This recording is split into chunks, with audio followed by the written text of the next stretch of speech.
بسم اللہ الرحمن الرحیم الحمد للہ رب العالمین الصلاۃ والسلام علی خاتم النبیین. معزز خواتین و حضرات، میں یہ memorial library Parvez memorial library کے ارکان کا تہہ دل سے شکریہ ادا کرتا ہوں کہ جو میرا تعلق 1935 میں میرے والد کے ساتھ پرویز صاحب سے ہوا وہ اب بھی جاری ہے.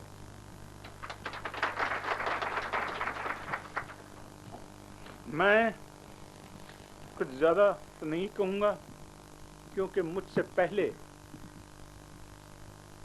مقرروں نے کافی ڈیٹیلز کے ساتھ اپنے تقاریر میں محترم پرویز صاحب کا مشن، ان کے کارنامے، ان کی کتابیں، ان کی زندگی پر روشنی ڈالی ہے اور طلوع اسلام پر.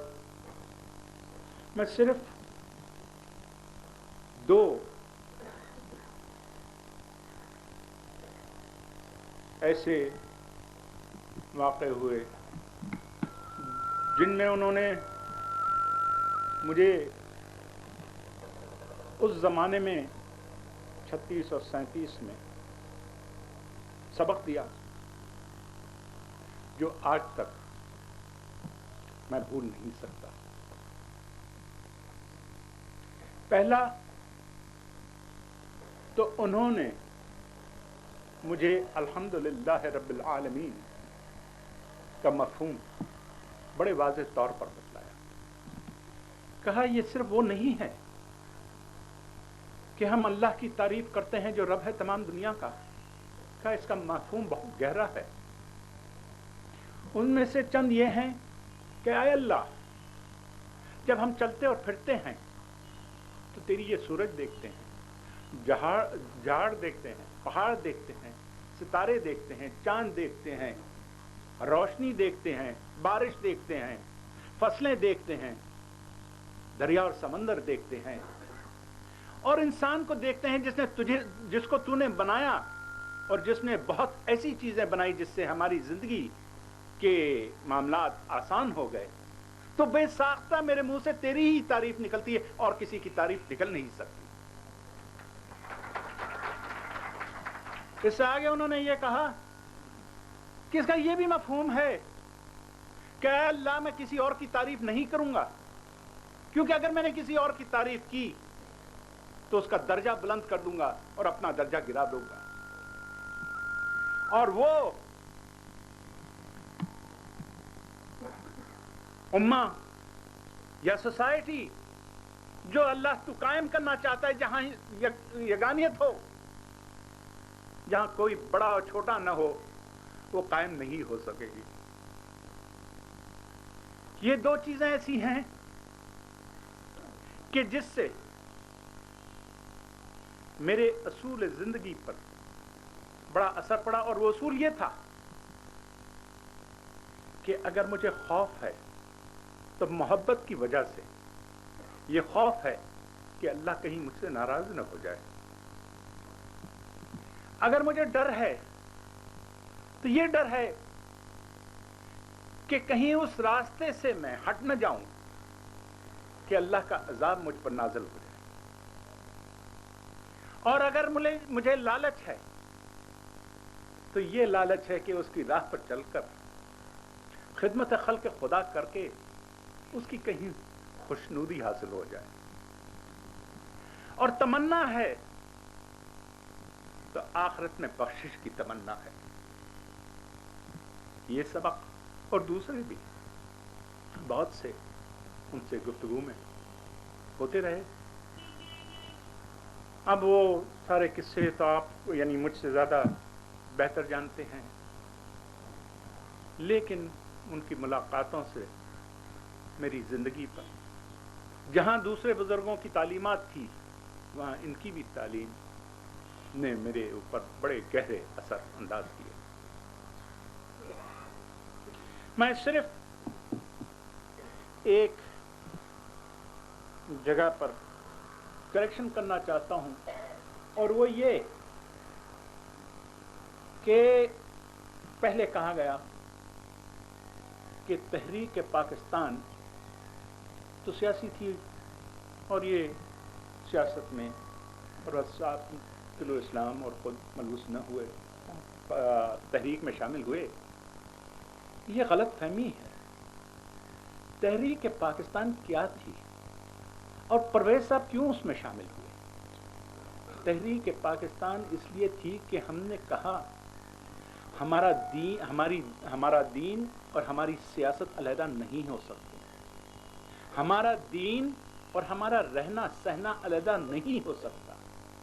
ہمارا دین اور ہماری تجارت علیحدہ نہیں ہو سکتی. ہمارا دین اور ہمارے گھریلو معاملات علیحدہ نہیں ہو سکتے. ہمارا دین اور ہمارے دنیائی معاملات علیحدہ نہیں ہو سکتے. یہ سب اسلام کے ماتحت ہیں.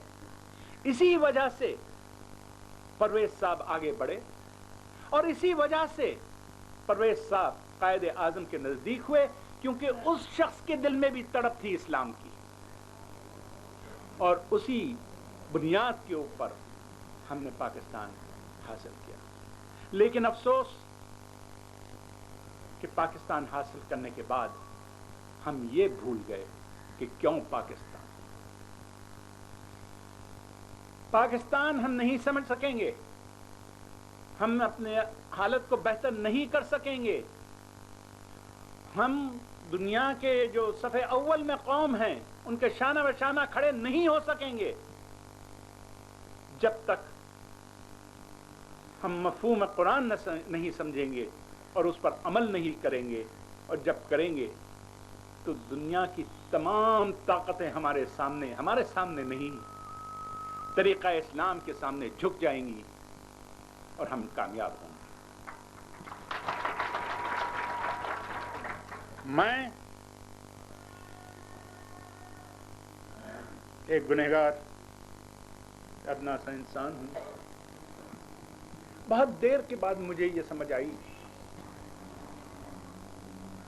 کہ پارٹیز کیا ہوتی ہیں، اور جب یہ سمجھ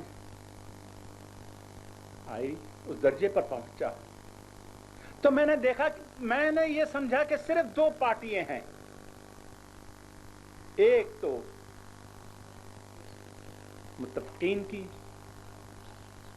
صالحین کی، مسلمین کی، اور دوسری ہے کافروں کی، منافقوں کی، منکروں کی. تیسری کوئی پارٹی ہو نہیں سکتی. اگر ہم تیسری پارٹی بناتے ہیں اور بنائی گئی ہیں تو ہم اسلام سے دور جا رہے ہیں. اور جب تک ہم اسلام کے نزدیک نہیں آئیں گے، جیسے میں نے پہلے کہا، کامیابی نہیں حاصل ہو سکتی. یہی وجہ ہے کہ میں اب تک کوئی بھی ایسی اسکیم یا موومنٹ ہو جس میں پرویز صاحب نے، جنہوں نے زندگی کا مقصد، مطلب اور مشن سمجھ لیا تھا اور اسے آگے بڑھا رہے تھے، میری یہ حقیر کوشش ہوگی کہ کسی طرح میں بھی اس میں شامل ہو کر اپنے مسلمان بھائیوں کو اس راہ پر لانے کی کوشش کروں کہ جس سے ہم سرخ روح ہوں، اور پھر خدا، اس کے رسول، اس کے قرآن اور خلفائے راشدین کے نقش قدم پر چل سکیں اور وہ عزت پائیں. اور ہماری حرکتوں سے جو داغ ہم اپنے اوپر لاتے ہیں مسلمان کہلانے کی وجہ سے، وہ ہم سے چھٹ جائے اور ہم اللہ کے بندے ہوں اور اللہ کے صحیح معنوں میں اس دنیا میں خلیفہ ہوں. میں آپ لوگوں کو مبارکباد دیتا ہوں جو آپ اس محنت اور کاوش میں لگے ہوئے ہیں